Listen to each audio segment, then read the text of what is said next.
విద్యావేత్త జ్యోతిరావు ఫులే.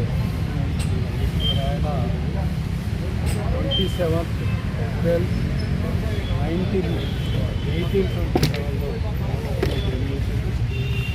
అట్లాగే ఈరోజు వర్ధంతి 28 నవంబర్ 1890లో అందించడం జరిగింది.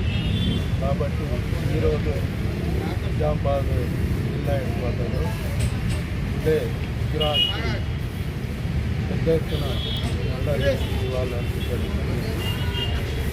మరి భారతదేశంలోనే మొట్టమొదటిసారిగా మహిళలకు కూడా విద్యావేత్తలను చేయాలా, మహిళలు కూడా చదువుకొని ఇవ్వాలనే ఉద్దేశంతో మొట్టమొదటిసారిగా మరి కొన్ని పాఠశాలను స్థాపించి తన భార్య అయిన సావిత్రిబాయి ఫులేతో సహకారంతో ఎన్నో అప్పుడు నిర్బంధాలు నిరంకుశాలు ఎన్నో మహిళల మీద, మహిళలు వంటింటికి ఉండేలాగానే ఉన్న ఆ రోజుల్లో మరి ఫులే గారు వాళ్లకు విద్యాబుద్ధులు నేర్పి బయట ప్రపంచం గురించి చాటి చెప్పిన వ్యక్తి జ్యోతిరావు ఫులే. సంఘ సంస్కర్త.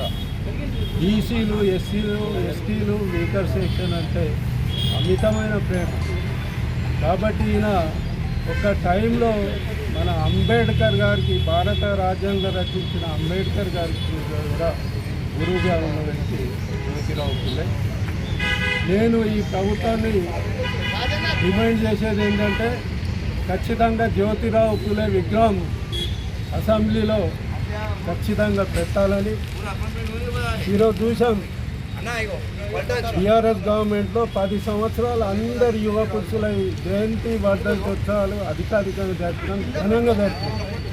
ఈరోజు చూస్తూ ఉంటే దుస్థితి ఇక్కడ జ్యోతిరావు ఫులే విగ్రహం దగ్గర తాగిన బాటల్స్ అని చెత్తాచరంగా ఉంటే ఇంత ఈ ప్రభుత్వ నిర్లక్ష్యం వహిస్తే అది మహాపురుషులకి ఇది ఖచ్చితంగా ఇక్కడ ఈ ప్రభుత్వాన్ని, ఈ సీఎంను డిమాండ్ చేస్తూ మరొక్కసారి ఇంత పెద్ద సంఘ సంస్కర్త అయిన జ్యోతిరావు ఫులేకు నివాళులర్పిస్తున్నాను. జై తెలంగాణ.